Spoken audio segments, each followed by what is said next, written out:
tanghali po. Oras na para sa may init na balita.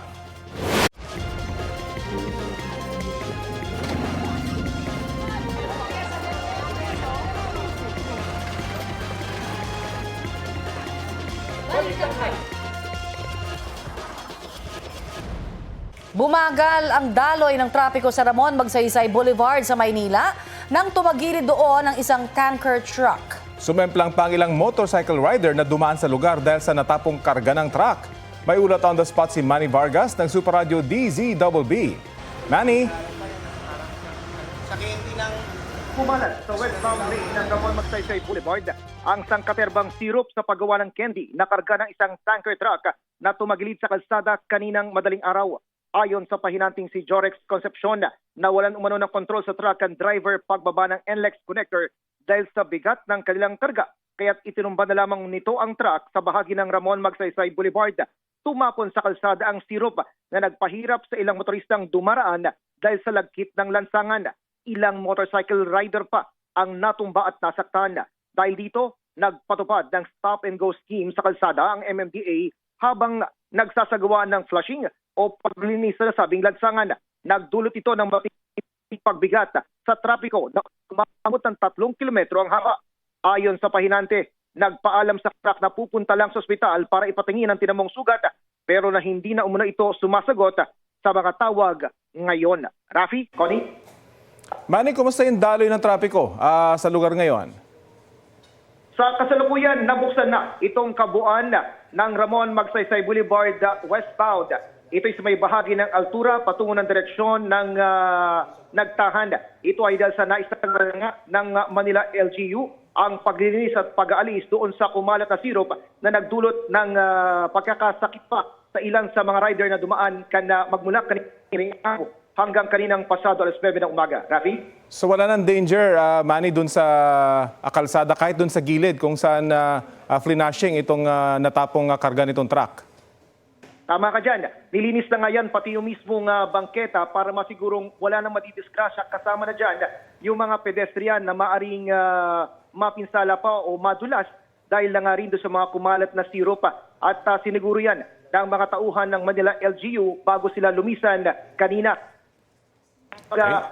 Nang mabuksan ng lubusan itong westbound lane ng Ramon Magsaysay Boulevard.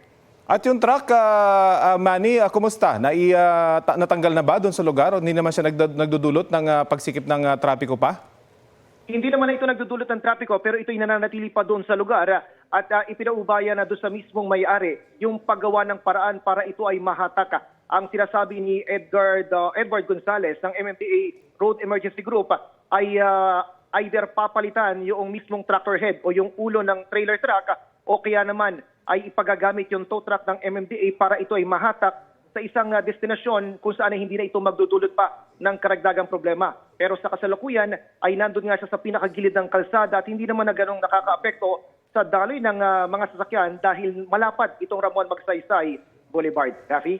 Maraming salamat, Manny Vargas ng Super Radio DZBB.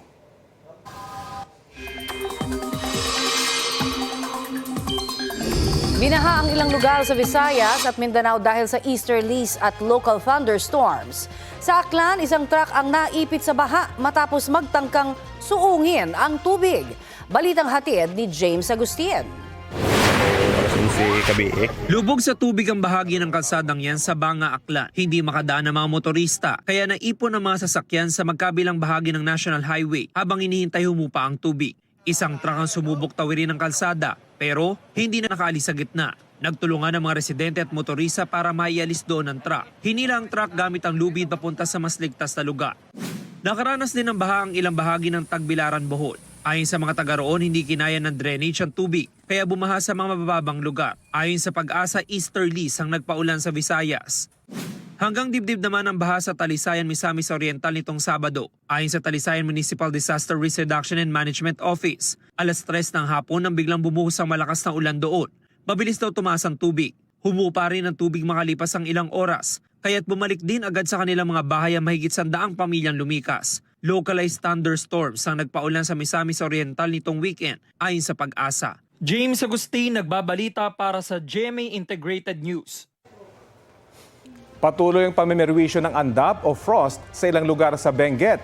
Kabilang sa apektado niya ng mga bayan ng Atok, Mangkayan, Bugyas, Kibungan at Kabayan.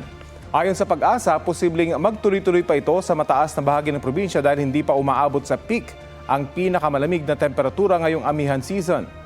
Nangyayari ang andap kapag bumaba sa 10 degrees Celsius ang temperatura sa isang lugar. Sa susunod na linggo o sa huling linggo ng Enero, posible raw bumaba sa 9 degrees Celsius ang pinakamababang temperatura. Aabot naman sa hanggang 7 degrees Celsius ang temperatura sa matataas na lugar sa Benguet. Nakahanda na raw ang ilang magsasaka sa Benguet sa epekto ng andap sa kanilang mga pananim.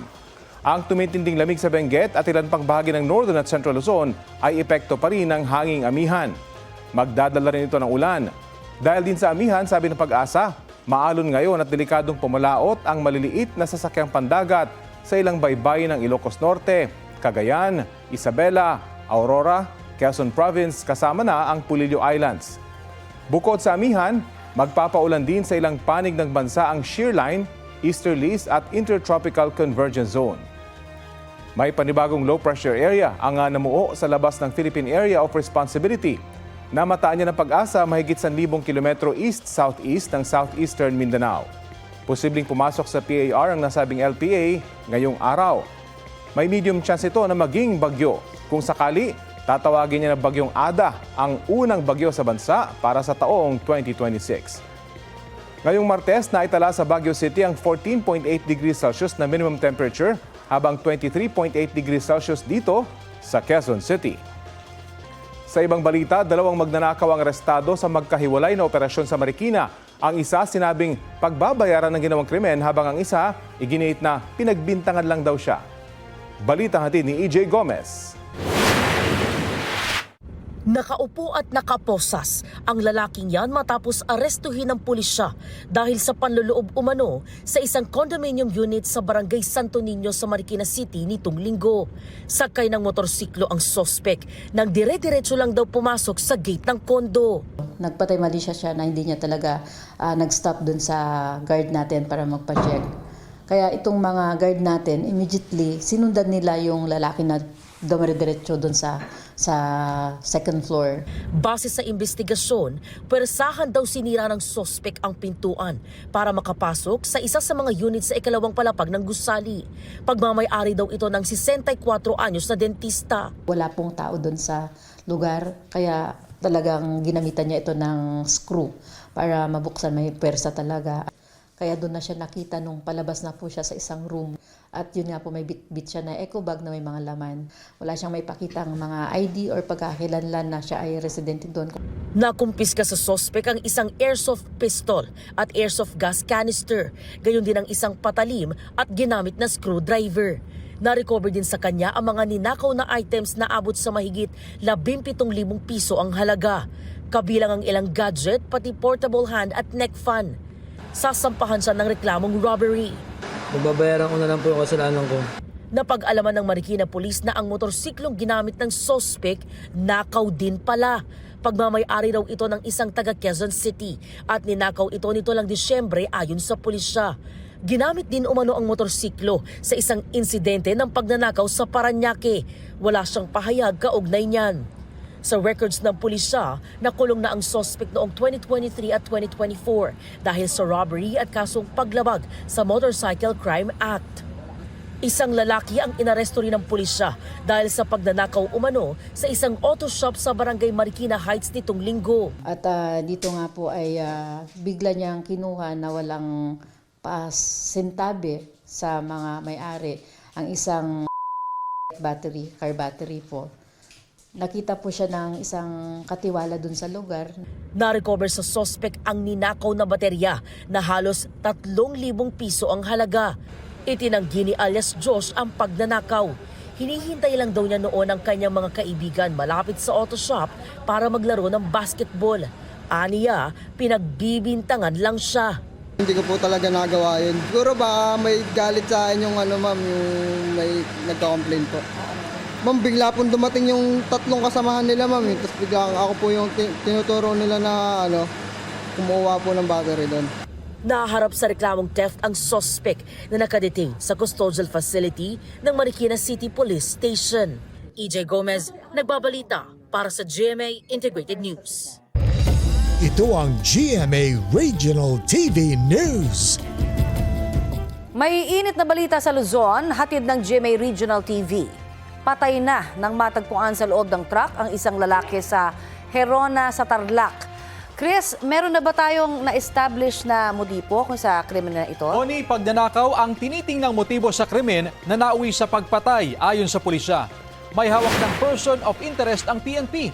Siya raw ang huling kasama ng 50 anyos na biktimang nawawala ang pera.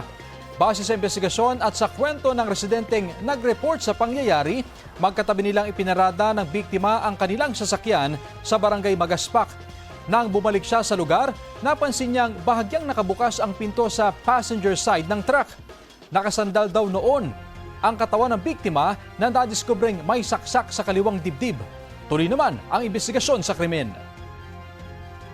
Arestado ang isang lalaki sa Talavera, Nueva Ecija matapos mahulihan ng ilegal na droga. Sa bypass operation sa barangay Pinagpanaan, nasabat ang mahigit sa 60 gramo ng hinihinalang shabu na nagkakahalaga ng halos kalahating milyong piso. Nakuha rin sa kanya ang perang ginamit sa operasyon at isang hindi lisensyadong baril at mga bala. Maharap ang sospek sa kaukulang reklamo. Sinusubukan pa siyang kunan ng pahayag. Arestado rin sa bypass operation na isang lalaki sa Lawag, Ilocos Norte. Nakuha sa sospek ang mahigit sa 7 gramo ng hinihinalang shabu. Ayon sa mga otoridad, matagal nang minamanmanan ang sospek bago isagawa ang operasyon. Maharap siya sa kaukulang reklamo. Sinusubukan pang kunan ng pahayag ang sospek. Huli kam sa Quezon City, nilooban ng lalaking yan ang isang gasolinahan sa Katipunan Avenue noong January 2. Nalimas niyang nasa 70,000 pesos na kita ng gasolinahan. Ang lalaking nanloob kabilang sa isang grupo ayon sa Quezon City Police. May isa pang gasolinahan na paraw silang biniktima. Makalipas ang ilang araw, nakatanggap ng alarma mula sa Hayan Nueva Ecija tungkol sa isang grupo na nagnakaw ng vault ng isang convenience store roon. Sa tulong ng GPS ng vault, natunto ng 6 na suspect at naaresto sa isang bahay sa Lagro, Quezon City. Dumating din ang kinatawan ng isa sa mga gasoline station at positibong kinilala ang suspect. Aminado ang may-ari ng bahay na anak niya ang isa sa mga naaresto. Pero itinanggi niyang kilala niya ang 5 pang suspect. Matapos iproseso ang mga ebidensya, ibibiyahe muli sa Hayan Nueva Ecija ang mga suspect para ma-inquest para sa robbery. Wala silang pahayag. Update naman tayo sa Bulkang Mayon. Nagkaroon po ng pagbuga ng lava sa bulkan kaninang madaling araw. Kaya ang Albay Provincial Government puspusa na ang paghahanda sakaling kailangang ilikas ang 70,000 residente. At mula po sa Legazpi, Albay, may ulat on the spot si Ian Cruz. Ian? Yes, Connie, pinamamadali na nga ng pamahalaang panlalawigan ang pagmobilize ng mga sasakyan na maaring gamitin sa paglilikas ng mga tao sakasakali nga na iakyat na sa Alert Level 4 ang status ng bulkan. Ayon nga kay Governor Noel Rosal, aabot kasi sa 70,000 katao ang kailangang ilikas kapag itinas na nga sa Alert Level 4 ang status ng bulkan, kung saan dapat wala ng tao sa extended danger zone na 7 to 8 kilometers. Kapag nasa alert level 4, posible ang pagputok ng bulkan anumang oras at maaring palawigin pa ang danger zone sa 10 kilometro o mahigit pa mula sa summit crater. Kaya naman tulong-tulong daw ang PDRRMC, mga sundalo at pulis, pati na ang mga LGU at barangay officials para maihanda ang mga kakailanganing sasakyan.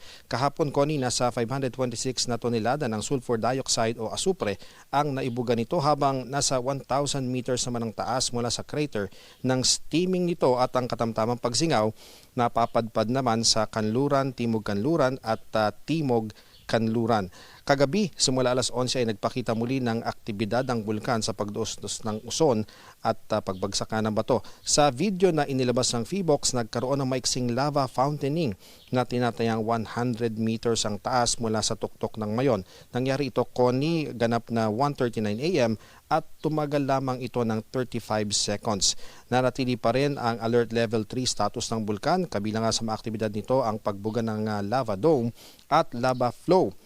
nakapagtala rin ng 206 rockfall events, 63 pyroclastic density currents o uson at ngayong umaga, Connie, sumilip muli ang bulkan mula sa mga ulap na mayat-maya naman ay tumatakip dito. Connie, sa ngayon ang base lamang ng bulkan ang visible dahil nga may makapal na ulap na bumabalot mula dun sa tuktok nito, at mayat-maya naman nakakatanggap tayo ng mga text alert mula sa NDRRMC na pinag-iingat nga ang publiko dahil nga sa maaring maging peligro ng pagdaloy ng uson at rockfall events, Connie. At Ian, kamusta naman ang sitwasyon ng mga residenteng nasa evacuation centers? Well, Connie, doon sa pag-iikot natin, ang nakikita naman natin na ibibigay yung kanilang mga pangunahing pangangailangan. May community kitchen sila doon, may mobile kitchen din ang nilagay ang DSWD.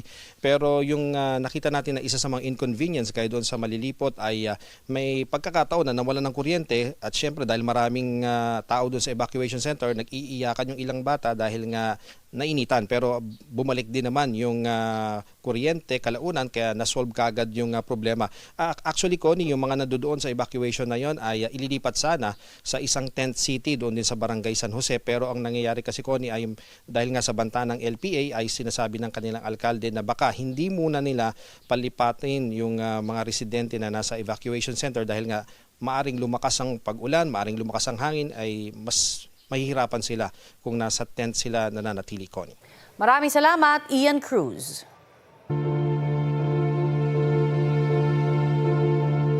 Hinahanap ng PNP Highway Patrol Group ang 10 pang mamahaling sasakyan na iniuugnay kay dating Congressman Zaldico. Tungkol naman sa pagkumpiska sa 12 pang luxury vehicles noong January 8, iginiit ng PNP HPG at Bureau of Customs na may sapat itong legal na basihan.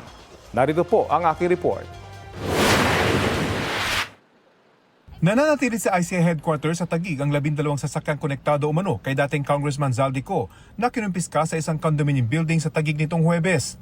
Binalikan ng mga ito ng mga tauhan ng PNP Highway Patrol Group tumanggi magbigay ng pahayag ang mga tauhan ng HPG, pero in-inspection lang daw nila ang mga engine number ng ilang sasakyan. Sa gitna ng bantang kakasuhan ng abogado ni Ko, ang mga kumuha ng mga sasakyan nanindigan ng PNP Highway Patrol Group at Bureau of Customs na sapat ang legal na basihan nagpangkupiska sa mga ito. Ano ikakaso nila sa amin? Na kinuha namin yung sasakyan nila, na naka-uniforme kami, nagpaalam kami sa kanila, they granted it, we give them receipts, at sinabi namin, dalhin namin dito sa ICI compound. Is that carnapping? Karapatan naman nilang magsampa ng kaso kung tingin nilang may paglabag. Pero sa aming palagay, ang posisyon ng Bureau of Customs ay tumupad lang kami sa utos ng korte at lahat ng aming kilos ay naaayon sa batas.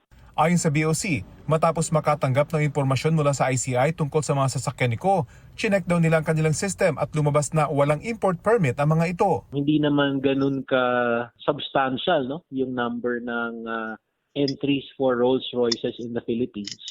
So the fact that it is not there, it creates a strong presumption that it is unlawfully imported.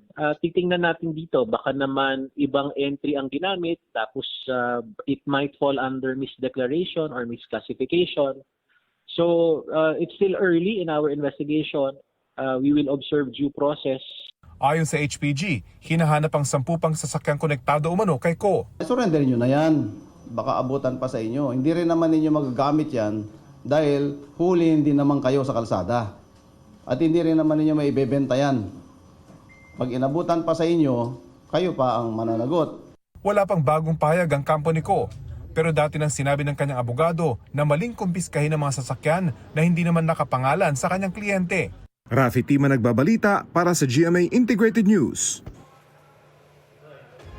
Tinanggal sa pwesto ang 2 tauhan ng Bureau of Fire Protection na nagtangka umanong kumikbak sa overpriced fire extinguishers. Tauhan daw ng BFP Quezon City ang isa, habang sa NCR office naman ang isa pa. Sa investigasyon ng DILG, nasa 30 million pesos ang kukubrahin sana nila sa isang gusali pa lang. Posibleng kamag-anak daw ng inspektor ang supplier at pinilit na sa kanya bumili ng gamit. Wala pang pahayag ang mga sinibak na opisyal. Sabi ng DILG, ganyan din ang modus ng ilang taga-BFP para makaporsyento sa mga sprinkler system. Minsan, ginagamitan pa ng pananakot ang mga nag-a-apply ng fire permit. corruption that is first. Kasi ayan, naging systemic na. Mula inspector hanggang chief ng DFP, kasama lahat, may sipa sila pataas. I would think it would run into the billions of pesos every year. Mahigpit na ipinagbabawal po yan. Kasama yun dun sa aming abuse of his or her authority in the performance of his duty. Pwede siyang maging acts of corruption and considered din unethical practices. At kaugnay sa umano'y modus na ilang taga-BFP na naging dahilan ng kanilang pagkakasibak sa pwesto. Kausapin natin si Fire Superintendent Anthony Arroyo, ang tagapagsalita ng Bureau of Fire Protection. Magandang umaga at welcome po sa Balitang Hali. Yes sir, good morning, Sir Rabi. Opo, paano po nabisto yung tangkang pag-kickback ng 30 million ng dalawang taga-BFP dahil sa overpriced na fire extinguishers? Yes po, we support the move of our good Secretary John Victimulya for cleansing up the agency, our BFP. No? Kaisa kami at this aligns with our agency's integrity monitoring and internal cleansing program. At pinapaalam namin sa lahat that we are committed to due process and maintaining a zero tolerance policy for any misconduct and corrupt practices. At for the information, sir, no, ang pinapaalam sa lahat no, ng mga kasamahan naming opisyal or personnel, lalo na sa mga fire safety inspector, that the BFP or any its official or employees shall not sell, offer to sell, or recommend specific equipment or brands of fire extinguisher and other fire safety equipment to any applicant or requesting party or business entity. So ang any among us ay mapatunayan at violation thereof shall be punishable by imprisonment of 1 year to 6 years and a penalty of not less than 500,000 but not more than 2 million pesos. Ayon po yan sa Section 12 para F ng ating Ease of Doing Business Act or Republic Act 11032. So yan po ang aming stern warning sa mga tiwaling opisyal na kasamahan namin. Opo. Dito po sa particular na kasong ito, paano po ito nabunyag? Yes sir, ongoing po ang ating investigation dyan. Isa na nga dyan ay yung sa statement ng ating kalihim Secretary John Victimulya at agaran po ang ginawang investigation ng National Headquarters sa pangunguna ng Internal Affairs Service namin at saka yung Directorate for Intelligence and Investigation. At may other agency pa po ang in parallel investigation. They are also conducting investigation. At kailangan pa namin kumala po ng mas matitibay na ebidensya kung sadyang totoo ang alleged kickback sa modus na ito. Opo, ano pong reaksyon ng ahensya doon sa sinabi ng kalihim na hanggang sa taas ay posibleng nakinabang dito? Pwedeng billion daw yung kinikita rito. Ano pong reaksyon nyo riyan? Yes sir, we stand firm po na talagang we trust the yung corruption allegation na yan mentioned by our secretary ay talagang represent betrayal of public trust and waste of taxpayer money no and intended for public safety.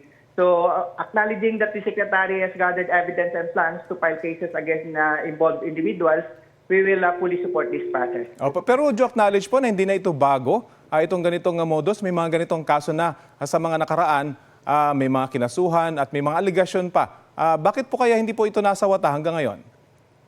Yes sir, patuloy po ang ating internal cleansing dyan at part nga ng ating integrity monitoring.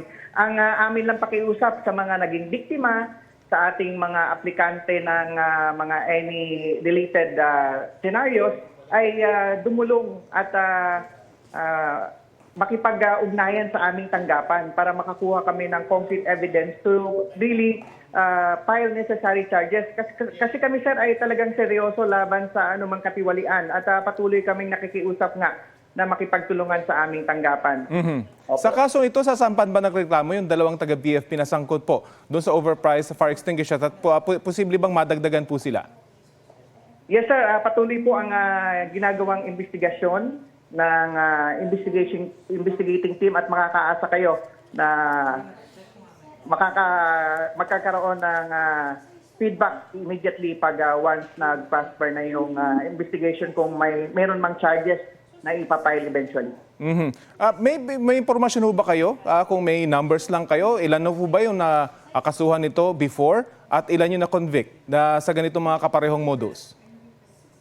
Sa mga kaparehong modo, sir, meron kami mga less than 10 na dyan na nagkaroon na ng mga ganitong insidente na napatunayan. At convicted po sila at nakakulong? Yes po, sir. May hinarap silang mga administrative cases. Okay, well, mag-follow up po kami dito sa story ito, lalo kang sinabi ng kalihim, bilyon ang posibleng kinita dito sa alleged kickback na ito. Maraming salamat po sa oras na binahagi nyo sa Balitang Hali. Yes, sir. Magandang tanghali din. BFP spokesperson Fire Superintendent Anthony Arroyo. Happy Tuesday mga mare at pare! Naghahanda na ang kapuso couple na sina Gabby Garcia at Karil Ramos sa kanilang upcoming projects this year. Isa sa mga pinaghahandaan ng Gablil ang planning para sa kanilang online content. Despite their busy schedule para sa kanilang projects, si Gabby kasi napapanood bilang host ng PBB Celebrity Collab Edition 2.0 at ongoing ang taping niya as Hara Alena sa Encantadia Chronicles Sangre. Say ni Gabby, dapat ma-realign ang gusto niyang ma-achieve sa first quarter ng 2026. After ng successful stint ni Khalil sa musical play last year, may ginagawa naman siyang movie. Hoping din siya ngayong taon na makasama sa isang series. Nagsimula na rin daw si Khalil na mag-aral sa culinary. Sabi nila posibleng ito ang first step para sa kanilang dream brunch place in the future. No concrete plans pa raw as of the moment. Nakataas po ngayon ang thunderstorm watch dito sa Metro Manila. Ibig sabihin po niyan, posible ang biglang ulan na may pagkulog, pagkidlat hanggang mamayang alas 10 ng gabi. Ayon sa Pag-asa, apektado rin ang Bulacan, Rizal, Laguna at Cavite.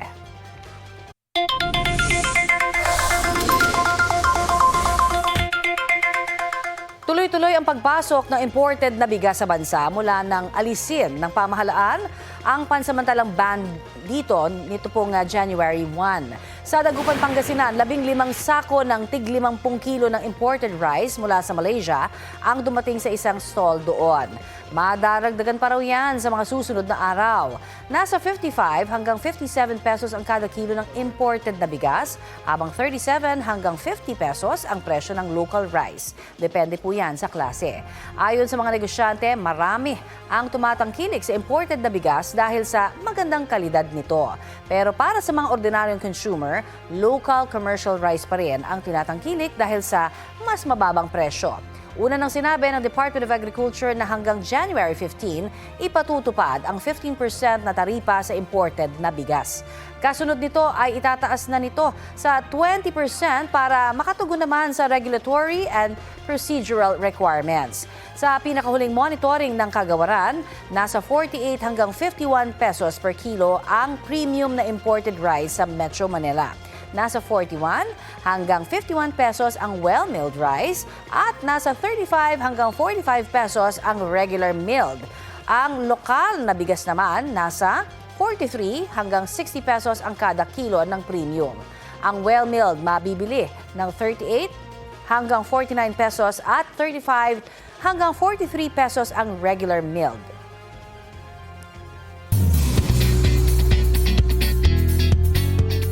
Abisala mga mare at pare, the holiday is over pero hindi pa para sa cast ng Encantadia 2016. Nagka-mini reunion ng mga bida ng Kapuso serye kasama si Direk Mark Reyes. Present sa post-holiday dinner, sina Amihan Kylie Padilla, Muros Carlo Gonzalez, Maika Cheska Inigo at Akil Rocco Nasino. Naroon din sina Pirena Glyza de Castro, Danaya, Sanya Lopez at Lira Mikey Quintos na napapanood pa rin sa Encantadia Chronicles Sangre. Dumalo rin sa gathering si Alena Gabby Garcia. Pinusuan ng Encantadix ang kanilang pictures.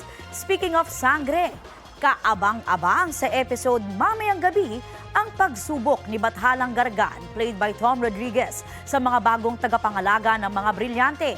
8:05 p.m. yan sa GMA Prime at Kapuso Stream at may delayed telecast dito sa GTV ng 9:45 p.m. Update naman po tayo sa pagbabantay ng PHIVOLCS sa pag-aalboroto ng Bulkang Mayon. Makakausap po natin si Dr. Paul Alanis, Supervising Science Research Specialist ng PHIVOLCS. Magandang umaga at welcome po sa Balitang Hali. Yes po, magandang umaga po sa inyo at ating mga viewers. Yes, ito pong nangyayaring lava fountaining. Indikasyon ho ba na posible ang isang malakas na pagputok ng Bulkang Mayon? Yes. Unang-una po, yung update po lamang muna ng may Volcano Monitoring Network for the past 24 hours. 206 po yung na-record namin ng mga rockfall events at 63 dito ang nagdulot ng mga pyroclastic density currents or mga uson na umabot ng mga 2 kilometro ang haba ng tinakbo mula sa crater ng Mayon Volcano. And kagabi nga or kaninang madaling araw nga po, ng mga bandang alauna 1:39 a.m., nagkaroon ng maiksing lava fountaining event. Malit isang metro ang taas nasa crater ng Mayon Volcano. Oho. At yan ho ba indikasyon na maaari hong magkaroon ng explosive eruption o ito ho ba yung sinasabing parang dati ho noong 2023, effusive eruption lamang din? At ngayon po yung pinapakita naman yung volcano ay effusive type of eruption kagaya ng 2023. Bagamat kagabi nga po nagkaroon ng short-lived na lava fountain. Sa ngayon binabantayan ng PHIVOLCS kung maulit pa po ito at magkaroon pa ng mas marami paulit-ulit at humaba yung duration. Yung kagabi kasi mga halos kalahating minuto lamang based doon sa record, sa speak record. Maaaring maging ano po yun, isang possible sign na dapat pong itaas o ay higher alert level. Pero sa ngayon po, wala kaming makitang indication na nag-escalate ang activity niya. So, mas maliit po ang tsansa, ibig sabihin ba niya na itaas pa sa alert level 4 po ang kasalukuyan pong level ng Bulkang Mayon? Sa ngayon po, again, wala kaming makitang indication na dapat magtaas. Pero nandiyan pa rin po yung possibility. Depende po sa ipapakita ng vulkan for the next next 24 hours. Every day naman po ina-assess namin ang kanyang kalagayan.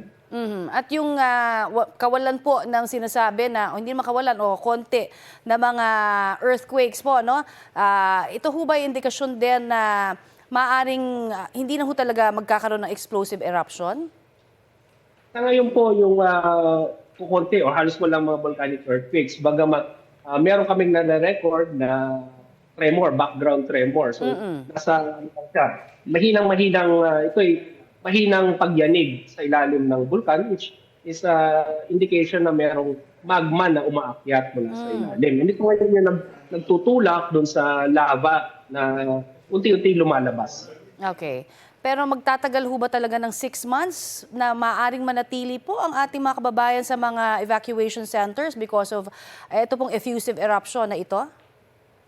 Sa ngayon po, hindi namin masabi kung ano talaga yung duration. Pero yun nga po, kung pagbabasihan natin yung 2023 eruption, na yun nga po, umabot unfortunately ng mga ilang buwan bago natapos.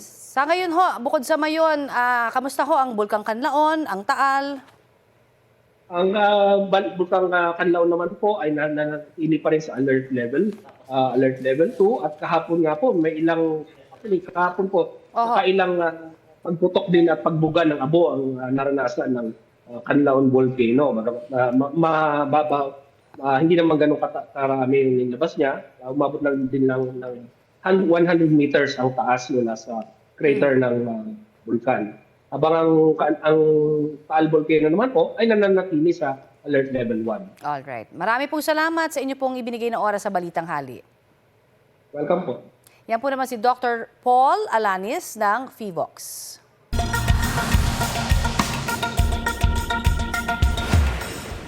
Muling umaapaw sa tuktok ng Kilauea Volcano sa Hawaii ang ibinubuga nitong lava. Ayon sa US Geological Survey, nitong Sabado, nagsimula ang lava flow na umaabot hanggang 6 na metro. Mula December 2024, madalas nang pumuputok ang nasabing bulkan. Walang apektado ng pagputok ng bulkan dahil nasa bahagi pa ng crater nito ang lava. Pinagmamonitor sa sitwasyon ng Hawaii Volcanoes National Park na katabi ng bulkan, pati ang Hawaii County Civil Defense Agency. Isa sa world's most active volcanoes ang Kilauea Volcano. Sa iba pang balita, managot ang dapat managot. Yan daw ang tugon ni Pangulong Bongbong Marcos ayon sa Malacanang sa posibleng paghahain uli ng impeachment complaint laban kay Vice President Sara Duterte. Nagsalita rin ang palasyo tungkol sa ikinakasa umunong impeachment laban sa Pangulo. Balitang hatid ni Ivan Mayrina. Sa kasagsagan noon ng usaping impeachment laban kay Vice President Sara Duterte, inihayag ni Pangulong Bongbong Marcos na hindi siya sang-ayon dito. This does not make any difference to even one single Filipino life. So why waste time on it? It will tie down the House, it will tie down the Senate, it will just take up all the time and for what? For nothing. Hindi rin natuloy ang impeachment trial ng bise matapos pigilin ng Korte Suprema dahil labag daw sa saligang batas ang ginawang proseso ng Kamara. Pero ngayong patapos ang one-year bar rule sa Pebrero at maaari na uli maghain ng panibagong impeachment complaint, iba na ang tono ng Pangulo, batay sa kwento ni Palace Press Officer Undersecretary Claire Castro. Ang tanging tugon lamang niya sa akin ay kung ano po ang pagtrato sa pag-iimbestiga sa flood control projects, mga anomalyang flood control projects. Ganon din po ang gawing pagtrato sa paggagawa or sa pag-iimbestiga patungkol dito sa impeachment complaint laban kay VP Sara. Ibig sabihin, managot ang dapat managot. Pero hindi lang ang bise ang posibleng maharap sa impeachment. Ayon kasi kay House Senior Minority Leader Edgar Erice, may nagkakasalan ng reklamong impeachment laban kay Pangulong Marcos na i-endorso umano nang hindi bababa sa dalawang kongresista ang hindi niya pinangalanan. The usual suspects, kilala niyo naman yung mga yun. Si mga anti-Marcos and VP, yun yung mga magpa-file ng complaint. Merong at least sabi niya 2 or 3 legislators who are endorsing it. Tila batid na agad ng palasyo kung sino nasa likod nito na para umano hindi maungkat ang mga isyu laban sa bise na dati na nitong pinabulaanan. So, sa mga supporters po ng Vice Presidente na nagnanais po na magsampa ng impeachment complaint, mas maganda po siguro bago magturo at tumingin sa iba, tulungan muna nila ang idolo nila. Sinasabi ng iba, ito para makaiwas di umano ang Vice Presidente sa mga isyung paglustay at mga di umanong pagtanggap ng pondo, milyong-milyong pondo mula sa mga drug lords. So mas magandang masagot po yan.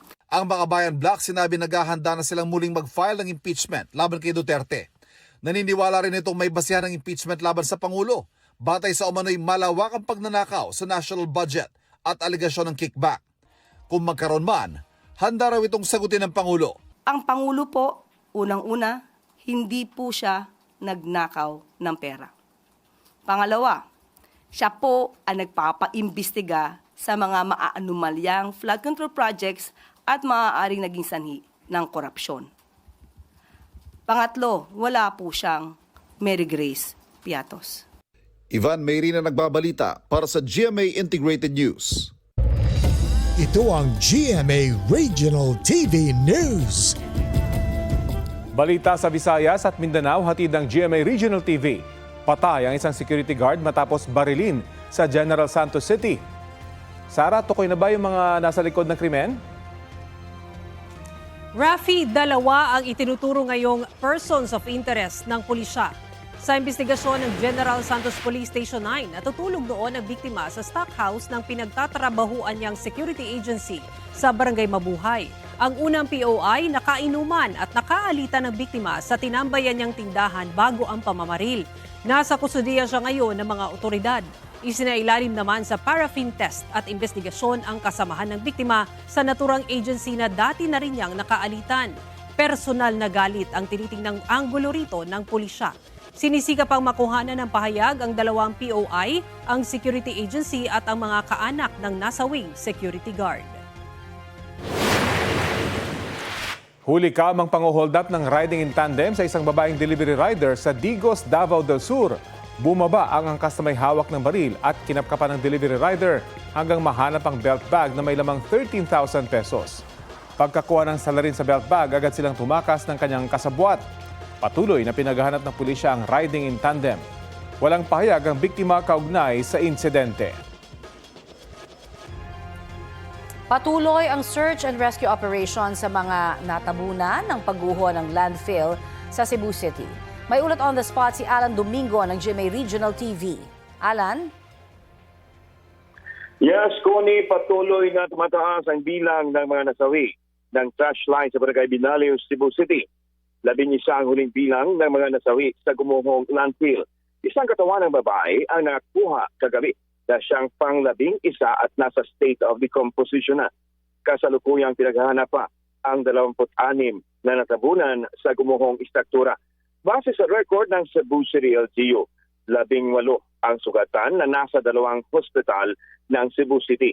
Nakantabay pa rin ang pamilya ng mga natabunang trabahador kagaya ni Jeremy Espinosa na hanggang ngayon hindi pa nakukuha ang katawan ng kanyang asawang si Engineer Dexter Espinosa, 44 anyos.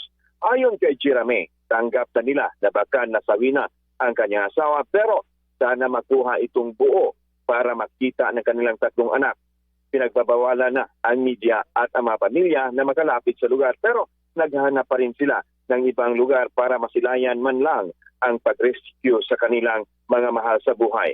Sinabi naman ni Cebu City Mayor Nestor Archival na hindi pa nag-shift sa retrieval operations dahil may signs of life pa umano ang nakikita sa ground zero. Kuni.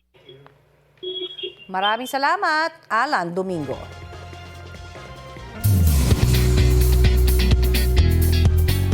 Powerhouse cast ang dapat abangan sa upcoming GMA Afternoon Prime na House of Lies.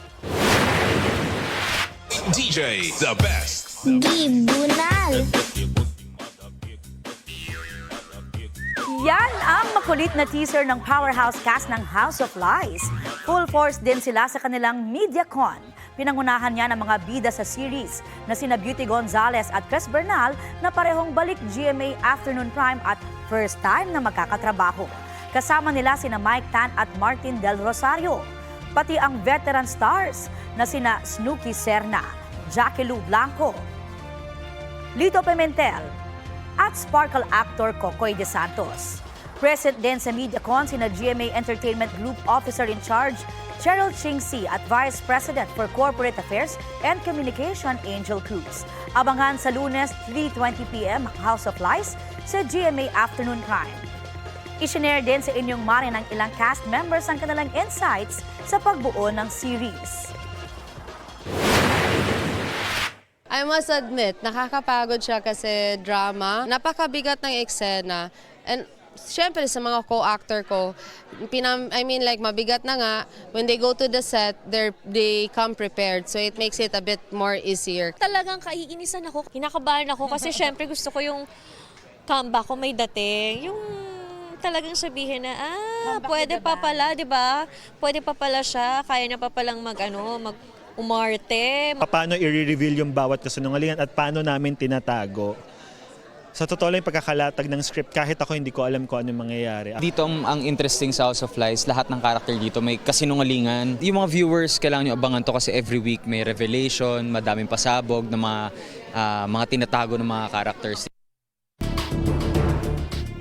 Mainit na balita, may bagong insidente ng harassment ang mga barko ng China sa West Philippine Sea.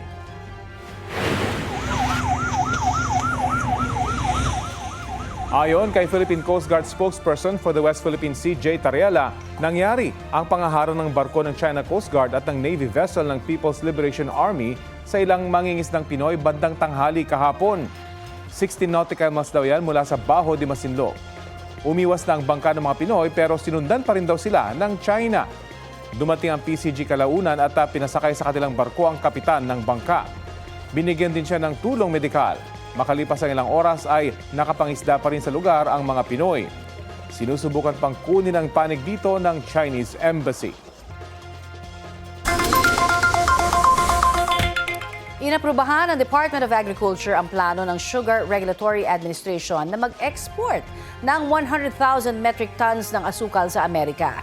Ayon kay SRA Administrator Pablo Luis Ascona, layunin yung mabawasan ang sobrang supply ng asukal sa bansa para hindi masyadong bumagsak ang presyo nito.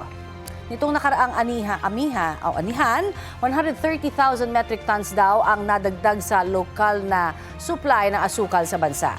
Pinalawig din ng DA hanggang Disyembre ang import ban sa asukal. Sa Pasig Mega Market, bumaba ang presyo ng asukal dahil maraming supply ayon sa ilang nagtitinda. Bumaba rin daw ang demand matapos ang holiday season.